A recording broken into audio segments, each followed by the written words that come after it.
মধ্যপ্রাচ্যের চলমান যুদ্ধে নতুন মাত্রা যোগ করেছে ইরানের সাম্প্রতিক হামলা। শুক্রবার দখলদার ইসরায়েলের বাণিজ্যিক রাজধানী তেল আবিব এবং দেশটির মধ্যাঞ্চল লক্ষ্য করে ড্রোন ও ক্ষেপণাস্ত্রের সমন্বিত হামলা চালিয়েছে ইরানের ইসলামিক বিপ্লবী গার্ড কর্পস। হামলায় ব্যবহৃত হয়েছে বিতর্কিত ক্লাস্টার বোমা, যা বিস্ফোরণের পর এলাকায় বৃহৎ আকারে ছড়িয়ে পড়ে ব্যাপক ক্ষয়ক্ষতির আশঙ্কা তৈরি করে।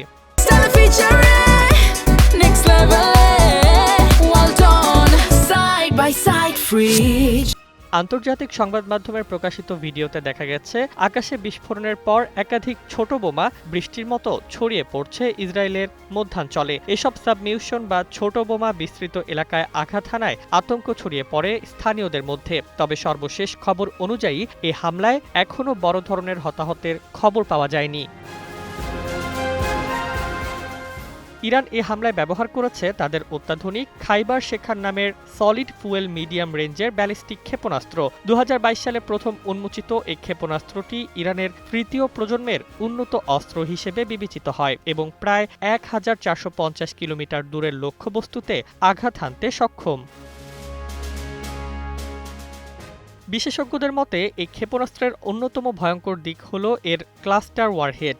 আকাশের নির্দিষ্ট উচ্চতায় পৌঁছে মূল ওয়ারহেডটি ভেঙে যায় এবং সেখান থেকে প্রায় ২০টি ছোট বোমা চারদিকে ছড়িয়ে পড়ে, যা কয়েক কিলোমিটার এলাকা আঘাত হানতে পারে। প্রতিটি বোমার বিস্ফোরক শক্তি তুলনামূলক ছোট হলেও সম্মিলিতভাবে এটি বড় এলাকা ক্ষতিগ্রস্ত করতে সক্ষম। বিশ্লেষকরা বলছেন, এ ধরনের অস্ত্র ব্যবহারের মাধ্যমে ইরান শুধু সামরিক স্থাপনাই নয়, বরং বড় শহরের বিস্তৃত এলাকায় চাপ সৃষ্টি করতে চায়। ক্লাস্টার বোমার অন্যতম ঝুঁকি হল অনেক সাবমিউশন তাৎক্ষণিকভাবে বিস্ফোরিত না হয়ে মাটিতে পড়ে থাকে, যা পরে মাইন হিসেবে কাজ করতে পারে এবং সাধারণ মানুষের জন্য দীর্ঘমেয়াদী বিপদের কারণ হয়ে দাঁড়ায়।